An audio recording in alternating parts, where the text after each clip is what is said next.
ఇదే కదా నీ కథ, ముగింపులేనిదై సదా సాగదా. ఇదే కదా నీ కథ, ముగింపులేనిదై సదా సాగదా. నీ కంటి రెప్పలంచున మనస్సు నిండి పొంగిన ఓ నీటి బిందువే కదా నువ్వెతుకుతున్న సంపద. ఒక్కొక్క జ్ఞాపకానికి 100 ఏళ్ల ఆయువుందిగా, ఇంకెన్ని ముందు వేచనో అవన్నీ వెతుకుతూ పదా. మనుష్యులందు నీ కథ గుర్తించింది ఏంటంటే, అన్నయ్య నీ గంటకాలం ఈ బాధ అన్నడుగా, అది ఎవరు దీనికి హాని చేయడు.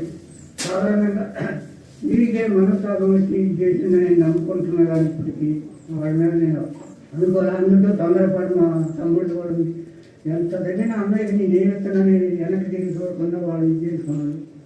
తర్వాత ఇక 15 వరకే విజయవాడ నుంచి బ్యాంక్ మేనేజర్ పోస్ట్ వచ్చింది. వస్తే మనం ఏం చేస్తాం? ఏమీ లేదు. అంత పట్టుదల చదివి చివరికి తిరిగితనం పోయింది. ఆ పట్టుదల తగ్గట్టు ధైర్యం లేదు మా ఊరు. దాంతో ఏంటి, మీరు కూడా మంచి ధైర్యంగా చదివి ఫస్ట్ మార్కులు తెచ్చి మా తమ్ముడు అవార్డు తీసుకోవాలని సాధిస్తున్నాం. ఇదే కదా నీ కథ.